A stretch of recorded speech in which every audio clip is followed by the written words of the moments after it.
प्यारी साध संगतियों, ये कलयुग का भयानक समय है और इस भयानक समय में मन इंद्रियां बड़े जोरों पे हैं। हर इंसान आज इतना चतुर चालाक, इतना होशियार अपने आप को मानने लगा है कि भगवान को तो वो कुछ समझता ही नहीं। उसे लगता है कि जितनी अकल, जितनी समझदारी मालिक ने मुझे बख्शी है, शायद ही कोई दूसरा ऐसा जन्मा हो। पर यह भ्रम है, गलत फहमी है। उस मालिक ने सबको दिमाग दिया है, उस मालिक ने सबको अकल दी है, पर कोई ज्यादा इस्तेमाल करता है और कोई कम इस्तेमाल करता है। ये नहीं है सिवाय उन मंदबुद्धियों के जिनको ऊपर कर्मों की मार है। वो मंदबुद्धि ही पैदा हुए, उनको अगर छोड़ दे तो नॉर्मल इंसान का दिमाग बेहद बेहद जबरदस्त है। आज तक साइंस आदमी के दिमाग को सिर्फ 10-15% ही पढ़ पाई है, उससे आगे नहीं बढ़ी। और आज सुपर कंप्यूटर बन गए, मिसाइल बनी है, खात्मे का साजो सामान हाइड्रोजन बम तक बन गए। ये सिर्फ 5 से 10% इस्तेमाल करने से हो गया। अगर इसका ज्यादा इस्तेमाल किया जाए तो क्या से क्या नहीं हो सकता।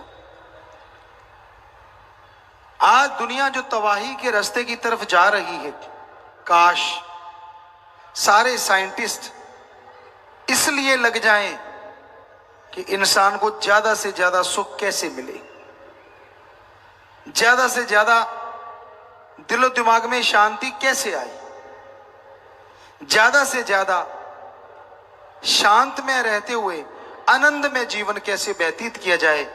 तो भगवान का नाम साइंटिस्टों को भी बहुत रास्ता दिखा सकता है।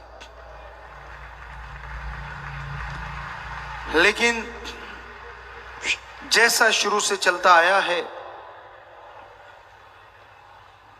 इंसान के खात्मे के लिए साजो सामान पे रिसर्च ज्यादा होती है। इंसान के अंदर भूखमरी ना आए, इसको रोकने के लिए रिसर्च बहुत कम होती है। अगर ये रिसर्च कर दी जाए तो हम कहते हैं कोई दुखी रहे ही ना बाहरी तौर पे, और साथ में ईश्वर का नाम ले तो अंदरूनी तौर पे भी सुखी हो सकता है। होड़ मची हुई है इंसानों में एक दूसरे को नीचा दिखाने की। होड़ मची हुई है देशों में एक दूसरे से ज्यादा टेक्नोलॉजी लाके डराने की। होड़ बहुत कम नजर आती है इंसानियत सृष्टि के भले कमाने की, बहुत कम। काश साइंटिस्ट तबाही का मार्ग त्याग की उसी यूरेनियम में से, उसी तबाही की चीजों से भलाई की चीजें बना दें तो हमें लगता है ये गाड़ियों के लिए पेट्रोल डीजल की जरूरत ही ना रहे, ये गैस सिलेंडर, ये साजो सामान की जरूरत ही ना पड़े। क्योंकि उन तत्व से बहुत एनर्जी पैदा की जा सकती है।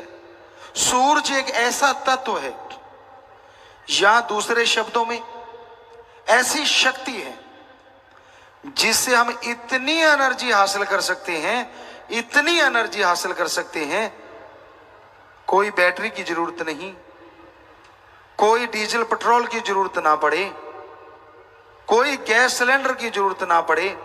अगर इस पे पीछे लग जाएं और इसको हम पकड़ लें साइंटिस्ट लोग, तो पूरे घरों में चूल्हे फ्री में चलेंगे। साइकिल, गाड़ियां, मोटरसाइकिल वगैरह सब फ्री में चलेंगे, क्योंकि साइकिल पे भी इंजन लग जाएगा जब सूर्य से ही चार्ज होना है। पर कोई उधर दिमाग लगाता ही नहीं, एक हद तक दिमाग लगाते हैं, छोड़ देते हैं। और बेचारा कोई सीधा साधा बंदा उसको पकड़ ले तो उसको कह देते हैं तू नहीं कर सकता, तो कानूनी दायरे से बाहर है। बहुत सस्ते में बहुत बढ़िया चीजें बन सकती।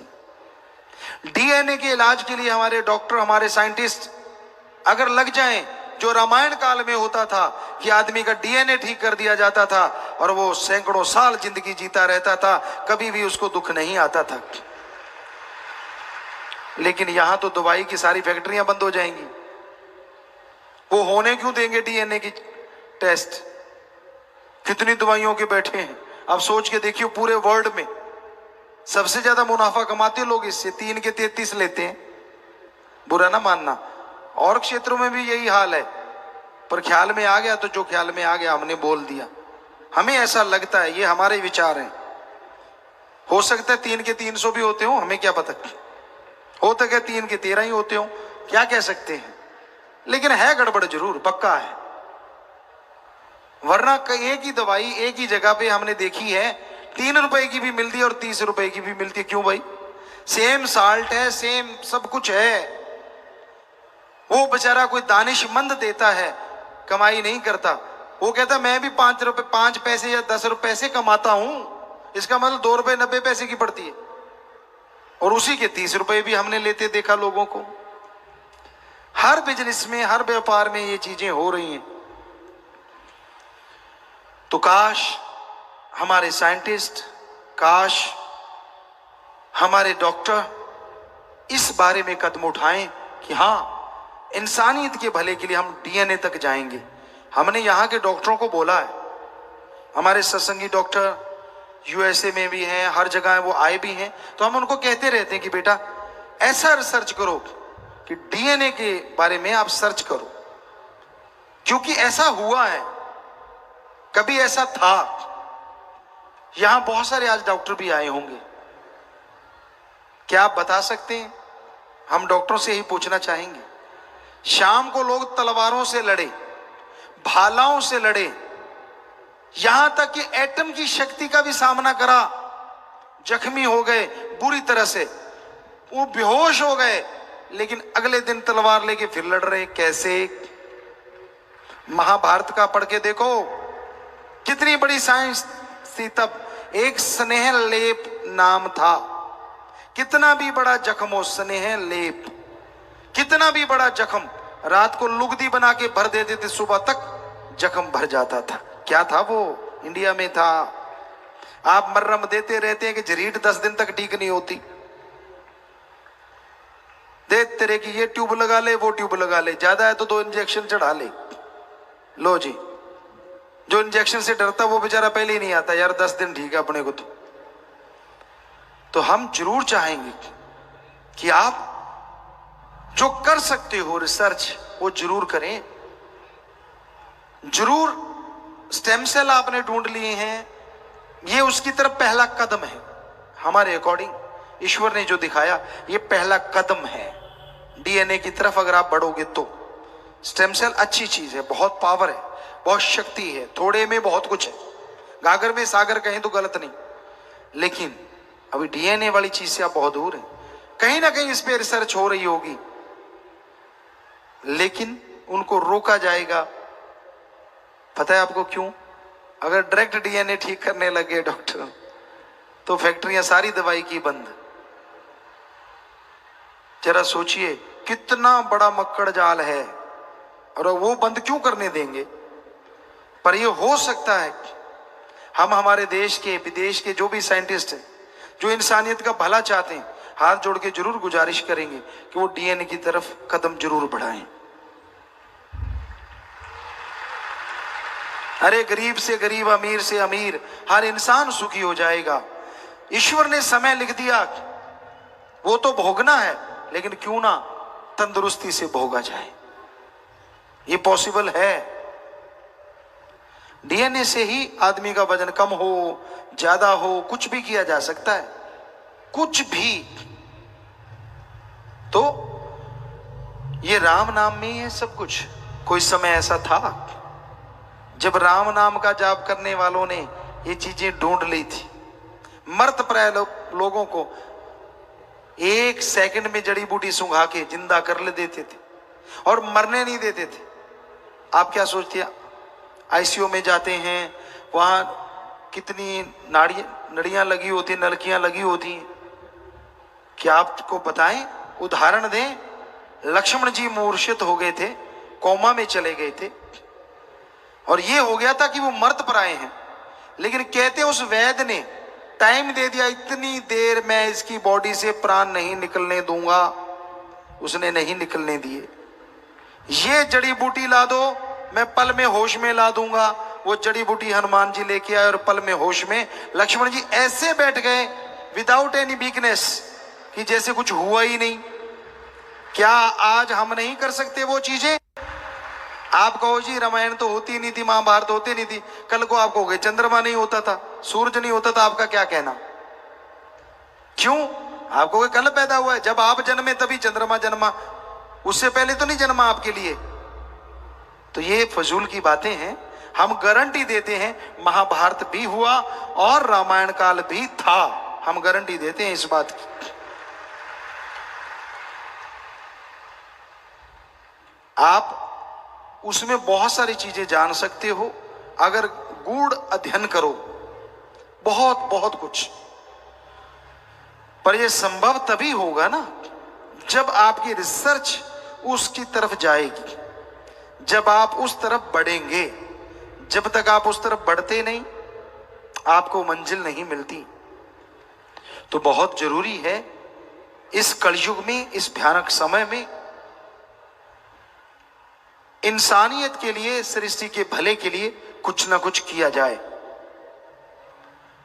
और वो किया जा सकता है। पशु नहीं करेंगे, पक्षी नहीं कर सकता, पेड़ पौधे नहीं, लेकिन इन्हीं से मनुष्य करवा सकता है। इंसान एकमात्र ऐसा है जिसके अंदर दिमाग बेहिसाब है। हाथी के सूंड से कम ताकत है इंसान में, पर उसके सिर पे बैठ के यहां मर्जी लेके चला जाता है। शेर दहाड़ मार दे, आदमी का दिमाग फट जाए, पास से मार दे, कान के पर्दे फट जाएं, लेकिन अपने इशारों पे शेर को नचाता है। और क्या क्या उदाहरण दें आपको, क्या नहीं करता इंसान का दिमाग। और वो भी 10 से 15% की रेंज में, और कहीं 50% तक चले जाओ तो पता नहीं क्या से क्या हो जाए। तो कहने का मतलब, आप मंदबुद्धि नहीं है ये सोचा करो।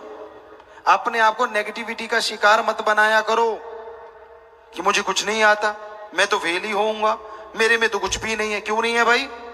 ये ऊपर का खाना मालिक ने भर रखा है, इस्तेमाल करो ना करो वो आपकी मर्जी है, पर सामान सबका एक गिलास है इस खाने में। तो अब इस्तेमाल कैसे करते हो वो आपके ऊपर निर्भर है ना। तो आज के दौर में बहुत जरूरी है कोई परहित परमार्थ सोचे। इस दिमाग से अच्छी सोच लाया करो। संत पीर फकीर कभी किसी का बुरा नहीं सोचते। संत पीर फकीर कभी किसी का बुरा नहीं करते। जब आदमी के अंदर खोट होता है, आदमी के अंदर दोष होता है, पंजाबी में एक कहावत है, आपदा पाड़ा आपनों ही मार जाता है। मतलब जब खुद में कोई कमी होती है ना, उससे बचने के लिए जब वो संतों में कमी निकालने लगता है, क्यों किंतु परंतु जब शुरू हो जाती है, तो वो अपने कर्मों की वजह से दुखी, बेइंतहा दुखी होना शुरू हो जाता है। अपने आप को बचाने के लिए हथकंडे अपनाता है, दूसरों का इस्तेमाल करता है। पर क्या आप जानते हैं कोई ऐसा भी है जो आपके दिमाग की बात आने से पहले पढ़ लेता है, जो बोलने से पहले जानता है आप क्या बोलोगे, और जो वीडियो बना रहा है आपकी लाइव कि हाँ ये बंदा ये कर रहा है, जो करता है सो भरता है। जितने मर्जी गप मारते रहो फकीर के सामने, जो मर्जी कहते रहो फकीर देखो, हाँ बेटा, अच्छा बेटा, अच्छा बेटा। फकीर ने क्या लेना भाई? पर आपको लगता है मैंने बुद्धू बना दिया। भूल जाते हो आपने अपने आप को बुद्धू बना लिया, क्योंकि वो राम है, वो अल्लाह है, वो वाहिगुरु है, वो गॉड है, वो ईश्वर है जो सबके अंदर बैठा हर पल हर क्षण का हिसाब रखता है। वो जानता है तू बंद कमरे में क्या करता है, वो जानता है दूसरे के कंधे पे रख के तू कैसे चलाता है। वो अनजान नहीं है। अरे तेरे जैसे अरबों बनाए हैं उसने, क्यों भूल जाता है? वो दिमाग को फिट करने वाला है। कई बार आदमी को लगता है यार भगवान है ही नहीं, तो क्या जो कहते भगवान है ही नहीं, आदमी जैसा दिमाग बना के दिखाओगे? आदमी छोटो, आप कीड़े जैसा नहीं बना सकते, अभी तक तो बना नहीं। क्या आदमी का जो शारीरिक ढांचा है, क्या एक बूंद से या 2 बूंद से ऐसे बन जाता है? तो आप बना के दिखाओ। नहीं ना, कैसे पॉसिबल है? कैसे होता है यह सब? कमाल की रचना करता है वो रचयिता। 2 सगे भाइयों के हाथों के निशान अलग अलग होते हैं। 2 सगे भाइयों की तकदीर कई बार अलग अलग देखने में मिलती है।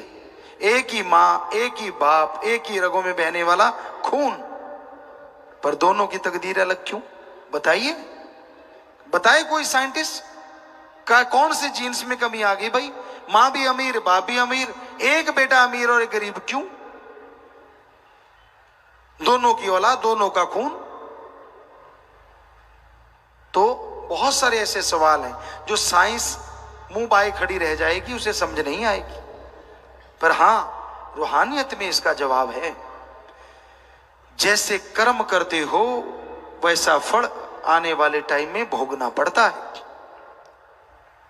मन गढ़ंत चीजों पे आप चलते रहते हो, और मन इतना जालिम है जो इंसान को डुबोने में ज्यादा देर नहीं करता।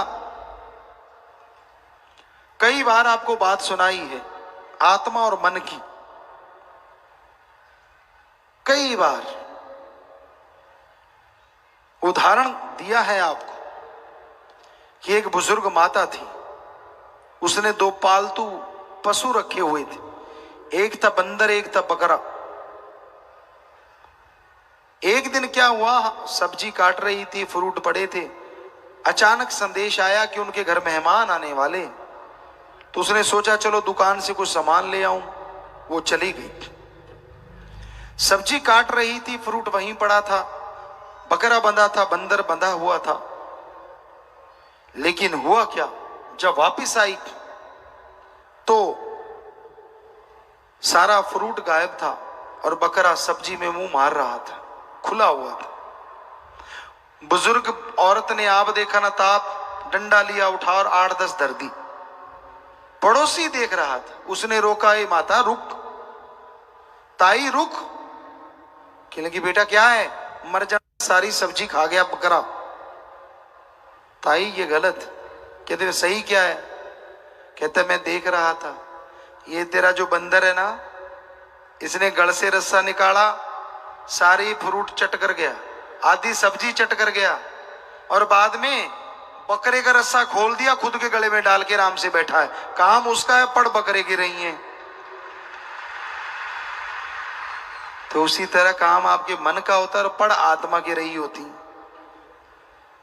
नेगेटिविटी जिनके अंदर होती है ना, किसी पे उनको यकीन आता ही नहीं, और ऐसे लोग कभी किसी के यकीन के पात्र बन ही नहीं सकते। कितने ही अपने आप को चेंज कर लें, कुछ भी कर लें, बिन पहनदे की लोटे की तरह होते। ना वो राम में यकीन, ना भगवान में यकीन, ना पीर फकीर में यकीन।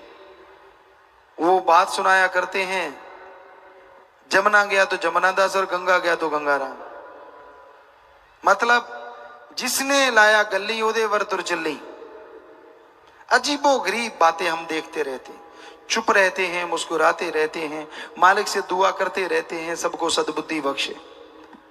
लोगों को अपना सिक्का चलाना होता है। जब लगा कि सिक्का नहीं चला तो गड़बड़, और चल गया तो खोटा भी अच्छा। तो राम का नाम इस कलयुग में अति जरूरी है। ओम हरि अल्लाह वाहिगुरु के नाम के बिना आपको सद्बुद्धि नहीं आएगी। आप दूसरों के भले की तो छोड़ो, अपना भी भला नहीं कर पाओगे। राम नाम का सुमरन करना पड़ेगा, भक्ति करनी पड़ेगी। 15 मिनट करो, आधा घंटा करो, वो आपकी मर्जी, पर करो। उससे आपको सही रास्ता मिलेगा, उसी से आप परम पिता परमात्मा की खुशियां हासिल कर पाएंगे।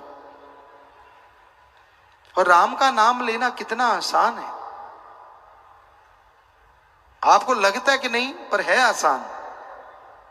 साईं मस्ताना जी, शास्त्रनाम जी दाता ने सिर्फ 3 ही शब्द बना दिए, और अगर एक ग्रंथ दिया होता तो क्या करते आप? अब 3 शब्द भी आप जाप नहीं करना चाहते। कई लोग बड़ा अजीबोगरीब जवाब देते हैं, गुरुजी टाइम नहीं लगता। कमाल है यार, पोटी नहीं जाता क्या? जाता है। आजकल के बच्चे तो आधा घंटा फोन पे मत्था मार के निकाल के आते हैं। उसकी जगह फोन ना ले, राम का नाम जपता रहे, उधर भी काम और उधर भी काम, क्या पता कब मिल जाए राम। पर ना जी, बता कौन सा तेरा काम छुड़वाया? गाड़ी चला रहा है, चलाता जा, हाथों से गाड़ी चला, पैरों से क्लच ब्रेक रेस दबा, और जीवा को अल्लाह वाहिगुरु यार के साथ लगा। बता क्या काम छुड़वाया तेरा? तेरी गाड़ी भी जा रही है और उधर वाली गाड़ी भी जा रही है, क्या पता कौन सी गाड़ी कहां पहुंच जाए।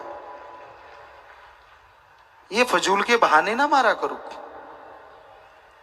ऐसे बहाने तो पहली कक्षा में पढ़ने वाले बच्चे भी नहीं मारते, फर्स्ट क्लास वाले, जैसे आप मारते हो। टाइम नहीं मिलता, कमाल है। रोटी खाते हो सही टाइम पे, ब्रेकफास्ट करते हो सही टाइम पे, लंच डिनर सही टाइम पे, राम के नाम के टाइम नहीं है। गप मारने हो सारी सारी रात प्रोग्राम चलता है, और सतगुरु के पास बैठना हो तो नींद आने लगती है। सत्संग सुननी हो तो नींद जारी, मुंह फाड़ फाड़ के आवासियां लेता है, चाहे अंदर बैठ के दांत गिन लो। मतलब अजीबोगरीब स्थिति है। गप मार रहे हो, फिर जोश देखो, अच्छा सामने वाला पूछता है मतलब फिर क्या हुआ, वो चुगली निंदा 2-4 और धर देता है, ये हुआ वो हुआ। मतलब इतने चटकारे ले लेके करते, इतना तो अब किसी कंपनी की मशहूरी ना हो जाए, उस गोली में नहीं होता, चूर्ण वाली में। अब समझी गए। तो राम नाम के टाइम पता नहीं आपको क्या हो जाता है, तब क्यों नहीं जाप करते भाई? कपड़े प्रेस करना आप नहीं भूलते। हम कहते हैं, ऐसा नहीं कहते कि मत प्रेस क्यों करते हो, करो। बाल संवारने में शीशा बेचारा आगे से तौबा नहीं करता, वरना आप लगे ही रहते हो, उठा के कभी इधर मारे कभी इधर मारे, कभी इधर मारे कभी इधर मारे। पगड़ी बांधने में, टूटी शूटी लगाने में पता नहीं कितना टाइम। शीशा अगर आम हो तो भाग जाए, लेकिन बेचारा वो तो निर्जीव है। हम नहीं कहते कि मत लगाओ, जितनी मर्जी टूटियां लगाओ। हमारा कहने का मतलब अगर उसके लिए टाइम है तो 10 मिनट अल्लाह वाहिगुरु राम के लिए टाइम क्यों नहीं है आपके पास? कोई जमीन उपजाऊ है या नहीं, जब बीज डलता है तो पता चलता है। और बीज तभी डलेगा जब उस भूमि को संवारा जाता है।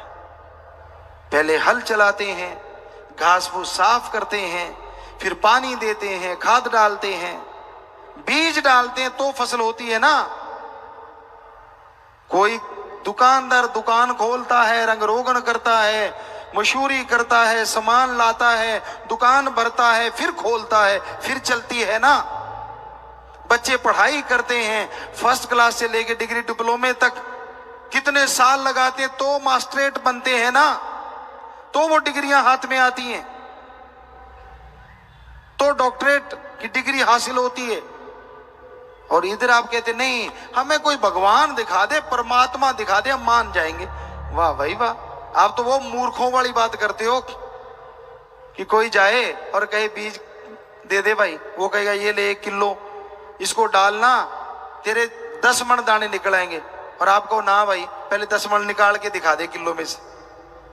हंसी आती है ना? तो फकीरों को क्यों ना हंसी आए जब लोग ऐसी बातें करते हैं। हमें तो भगवान दिखा दो, पकौड़ा है जो जेब से निकाल के तेरे हाथ पे रख दें। अरे छोटी सी डॉक्टरेट की डिग्री भगवान के मुकाबले, उसके लिए आप 20-24 साल लगा सकते हो।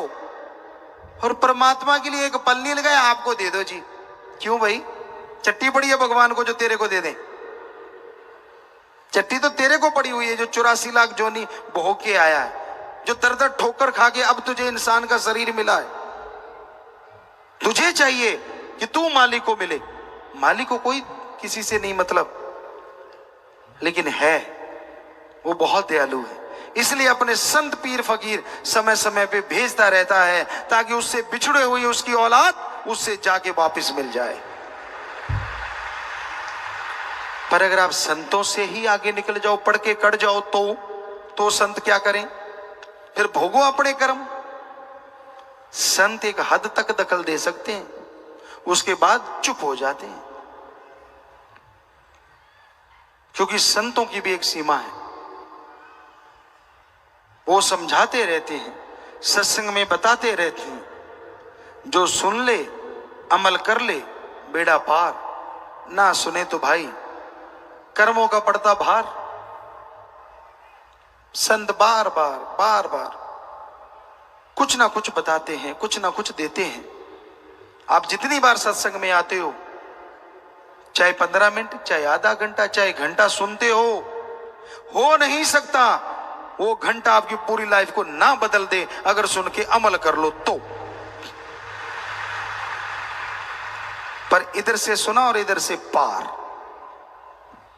कई बार ऐसा भी होता है, संत वचन करते हैं, वचनों को पता नहीं क्या से क्या बना के, उसकी गेंद बना के आप जाके घर में खेलते रहते। तेरे को कहा, मेरे को कहा, उसको कहा, उसको कहा। अरे यहां जितने बैठे हो सबको ही कहा। क्या हमने घूंघट निकाल रखा है कि इधर वालों को नहीं सुना रहे, उधर वालों को सुना रहे हैं? हम तो शरेआम बोले जा रहे हैं। ये तो इसमें क्या किंतु का क्या मतलब? अगर आपके जख्म है तो स्पिरिट लगेगा ही लगेगा, और जख्म नहीं है तो एंटीबायोटिक का काम तो करेगा ही करेगा।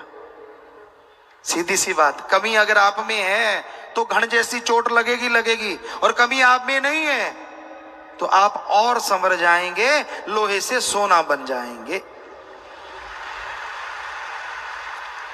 संत किसी दूसरे को थोड़ी ना सुनाते हैं। सत्संग में जो आएगा, बैठेगा, सुनेगा, जिसकी जैसी भावना, जैसी सोच हमारे पास आ रही है, अल्लाह राम हमें बता रहे हैं, हम बोले जा रहे हैं। माइक की क्या औकात अकेला बोल दे? इसमें जैसी फूंक फूंकेंगे वैसी आवाज आप तक पहुंचेगी। हम तो माइक है भाई, फकीर हैं, आपके सेवादार, चौकीदार हैं। जैसी वो फूंक मार रहा है आप तक आ रही है। तो सुन के अमल कर लो, ज्यादा एक्टिंग मत करो। अभी हम फिल्मों में काम करते रहते हैं आपके भले के लिए, तो वहां हम एक बात कहते हैं बच्चों को, ओवर एक्टिंग मत कर। यहां क्या बोले, सारे हीरो हीरोइन बैठे होते हैं, जब हम निगाह मारते जानबूझ के करते हैं पुत ज्यादा पता लगता है जो तू ऐ करते हैं कि छुपाई जन्ना है। सो कहने का मतलब, पता तो हमें सब है, ऐसे फिक्र में ना रह जाना। पर जैसा तू वैसा चल, जैसा चलना चाहे चलता जा। हमने क्या लेना भाई? अगर तू ओवर स्मार्ट बन के चलना ही चाहता है तो चल, तेरी मर्जी। फकीर बुरा नहीं कर सकते सोच में भी। कर्मों से तो क्या करेंगे किसी का? लोग जल्दी भूल जाते हैं, ये अलग बात है। हमने देखा परमात्मा ने जिनको जिंदगी बख्श दी, उसे पता था कि मेरी इस पल मौत होती, उसे पता था सारी जिंदगी मेरा बर्बाद हो जाती, लेकिन वाह यार, वाह भगवान, वाह राम, वाह राम, वाह राम, वाह राम। जब ठीक हो गया कहता वाह राम, मैं सही हूं, अब तेरा क्या काम। खत्म, छुट्टी। बस इतने मतलब परस्त, भूल गए सब कुछ, और अपने आप को सही साबित करने के लिए गैरों का साथ। वो कहते हैं ना, लंडे नु खुंडा 100 को तो टक्कर दे। कहावत है एक पंजाबी की, क्योंकि मां भाषा जैसी होती है ना, वो बातें ज्यादा याद रहती हैं। तो लंडे नु खुंडा 100 को तो टक्कर दे, एहे जे नु गल करने वाला भी भज के लेंदा है। अच्छा तू सही कहना यार। बस हो गया काम शुरू। भक्ति शक्ति सब उड़ गई, पल्ले रह गई झूठी बातें। वही यार दोस्त, वही मित्र अच्छे लगते हैं जो हाँ में हाँ मिलाएं। कोई सच्ची बात कह दे बड़ा कड़वा लगता है, गड़बड़ लगती है कि यार मेरे को इसने सच क्यों बोला। कभी फकीरी की तकड़ी पे तोल के देखा करो। और हम आपको गारंटी देते हैं, यहां इतनी साथ संगत बैठी है, कोई एक बताए हमने कभी वचन करके या वैसे कह के किसी का बुरा किया हो, कोई भी। हम देनदार हैं कि हाँ भाई इसका बुरा हुआ, हमने कहा कि तेरा बुरा हो जाए, हो ही नहीं सकता। हाँ, गुस्से में जरूर बोले होंगे किसी न किसी को, और वो राम अल्लाह वाहिगुरु जानता है उस गुस्से में क्या पता आपका पहाड़ कब राई बन गया, ये राम जाने। कैसे फिल्म दिखाएं आपको, कैसे कर्म काटते हैं वो भगवान, कैसे राम का नाम जपने वालों की सहायता करते हैं राम। देखना चाहते हो तो घंटा सुबह शाम सिमरण करो, सच का सच और झूठ का झूठ सामने होगा, दूध का दूध पानी का पानी। पर यह संभव तभी है ना जब सुमरण करो। आप तो ऐसे बंदों के साथ बातें करते हो जो ना सुमरण करते हैं, ना भक्ति करते हैं, ना सेवा। वो कहते हैं ना, एक कहावत है, आप डूबेंदे बामणा जजमान भी डूबे। ऐसे लोगों से बात करोगे तो भक्ति कहां से खिलेगी। वो तो कहेंगे हाँ यार तू यार छोड़ यार, क्या मिला तुझे, क्या हासिल हो गया तुझे। फकीर जो जिस काबिल होता है उसको वही चीज बख्शते हैं। फकीर कभी भी गलत नहीं हो सकता। उनको गलत कहने वाले के कर्म बुरे आ जाते हैं, शायद इसलिए वो बोलते रहते हैं। हम नहीं चाहते भगवान किसी का बुरा करे, सबका भला करे, सबका फायदा हो। ऐसा कहने वाले भी मालिक की दरगाह में बख्शे जाएं, यही मालिक से दुआ कर सकते हैं।